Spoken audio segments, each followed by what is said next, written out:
Hey everyone, welcome to another video.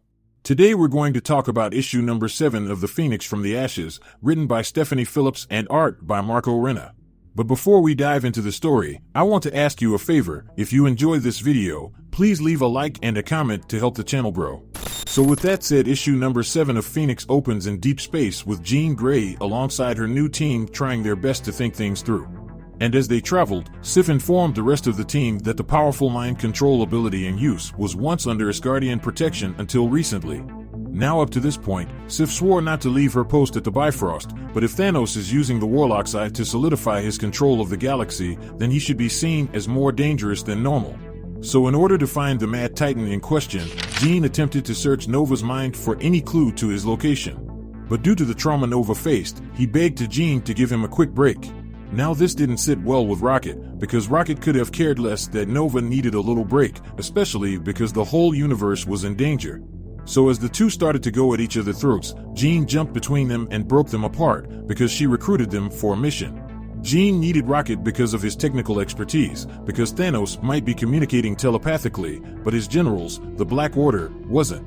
And as for Nova, she picked him because he has more knowledge of the cosmos than anyone she has ever met. So with those two out of the way, she then went on and continued to say she picked Sif because of her understanding of Asgardian history, and she chose Carol because of her incredible power. With all that explained, Jean then went on to say, "Right now I'm not sensing any remnants of Thanos in Nova's mind, which means this Warlock's Eye is covering his tracks. So because of that, they will need a different way to track the Mad Titan." Now this prompted Carol to ask a critical question, and that was, how can the Warlock's Eye block the most powerful psychic in the universe? To which Sif answered that the eye was created by magic older than Asgard itself, and as for its limits, the Warlock's Eye was far from reaching its limit. And to make things worse, our heroes can't deactivate it until they find Thanos. And according to Jean, the only way to find the Titan is to have someone tell them his location and to have Adani give him up. And on the next page, we find out that since their last encounter, both Adani and Jean have created a psychic link in their dreams. So, following a battle, Jean used this psychic link to project her voice within Adani's mind and asked if she could hear her because Jean was certain that Adani was fully aware that she was lurking at the edge of her mind. Because when Jean helped Adani block out the voices and protected her mind, she also left something inside her mind that connected them. And just to drive home that the connection was mutually beneficial, Jean let Adani know that she could have disconnected whenever she wanted to. But Adani wouldn't, because a part of her wants to trust her, a part of her craves the childhood that was stolen from her. And at that moment, Jean opened her mind to Adani, for she wanted Adani to see her, to see the little girl who experienced death as her friend died in her arms. To see the little girl withdraw from the world as a result, looking at herself in her own mind to avoid pain and suffering. Because pain is unavoidable, perhaps a natural part of being alive. And as Jean grew, she fell in love. She experienced the true connection of being part of a team, part of something bigger than herself. And when that team was in trouble, she chose to protect that team, even if it would cost her life. Now that choice to save her friends gave birth to the Dark Phoenix, a malevolent force that she lost control of. And as the Dark Phoenix, Jean caused so much pain and suffering. And then Jean went on to say everything she is, all that she knows and feels, she needs Adani to understand her. And at that moment, Adani understood that Jean Grey, the Phoenix, was a woman of limitless power and immeasurable pain. So once Jean conveyed her truth to Adani, Adani finally broke down and states that she isn't a hero, but that was when Jean replied by saying she doesn't have to be a hero, but she is their last option for finding Thanos, and all they need is for her to tell them where he is at. Which in a change of heart, Adani agreed to do just that. So with this success, Jean tells her team that Adani couldn't tell her through their connection, but she was able to show her instead. So with that information in hand, Jean continued to say that she knows where she is going and she has a plan. And on the next page, we see the Black Order arriving at Thanos' base of operations, claiming that they came as soon as they received the orders. But see, according to Corvus, Thanos never gave that order to abandon their outpost. But that was in direct contradiction to what Proxima Midnight believed, because the Black Order received an urgent communication to return immediately. So as the realization started to dawn upon them, Corvus proclaimed that their communications must have been malfunctioning. But that was when Rocket corrected him and said it wasn't malfunctioning, but rather hacked. So with the trap sprung, Corvus quickly ordered everyone to kill him. And at that moment, the battle between the Black Order and Sif, Nova, and Rocket popped off. So with everything going down, the battle was in full swing as Corvus attempted to escape and warn Thanos. But before he could get too far, out from the sky came Carol. Following all of that kicking off, we jump over to Thanos overlooking everything and analyzing the battlefield. He brought up how clever it was to use Rocket to get his general to abandon their positions. Cause by doing that, it weakens his stronghold to remove them from the field. And as he was saying that, the Phoenix came out of nowhere and hit him with a burst of her flames directly to the face. Which was exactly what he thought would happen, because the next logical course of action would be to isolate him and attack the Warlock side directly. But see, Thanos wasn't planning on going out without a fight, and used said Warlock side to fight back against Jean.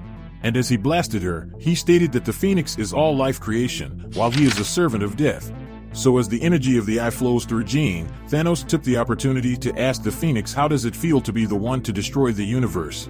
So as the energy started to grow, Jean's team attempted to aid their leader, but despite all their attacks, the whirlwind of energy was too much to break through. So with the mass of energy effectively able to repel their attempts, Thanos approached our hero as said, "You believed that your powers would be enough to defeat him, and most likely she would have been correct. But on a battlefield, Thanos may not have succeeded against the Phoenix, but what happens when life incarnate becomes irrevocably corrupted by death?" So long story short, Thanos wanted to turn the Phoenix into a void that would cancel out all of existence. So as the eye starts to manipulate Jean, we get a narration saying, life and death vying for control inside one vessel, inside of Jean. And while this is going down, Jean is paralyzed as these forces begin to devour existence itself. Thanos used the Phoenix Force and she walked right into his trap, but if she could stop being the vessel. And right when Jean thought that, Adani used her connection with Jean and asked if that was possible. Now this was a shock to Jean because between all the chaos unfolding, she forgot that they never severed their connection. So with that realization that she was still connected to Adani, Jean started to explain to her that she is the Phoenix and the Phoenix is her. But if she could remove the power and abilities of the Phoenix, then she may be able to stop Thanos from channeling the Warlock side through her. But the only problem is that the only person Jean can reach out to at this moment is Adani. So with that out there, with no hesitation, Adani took Jean up on her offer, and in a show of trust, Jean sent the power of the Phoenix straight to Adani, which caused the eye's power to deactivate.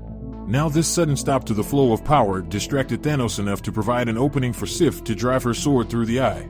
And with this turn of events, Carol followed up Sif's attack with a mean hook to the Mad Titan's jaw. With Jean completely depowered, Thanos couldn't believe that she was willing to give up her power just to stop the eye. But by doing that, Thanos also acknowledges that she had bested his attempts, but also created her own worst enemy. And at that moment Adani descended from the sky completely consumed by the power of the Phoenix. And as she hovered before Jean, Jean warned her that she couldn't keep this power because it could destroy her. To which a corrupted Adani replied by saying this doesn't feel like destruction. In fact, Adani stated this was the best she ever felt.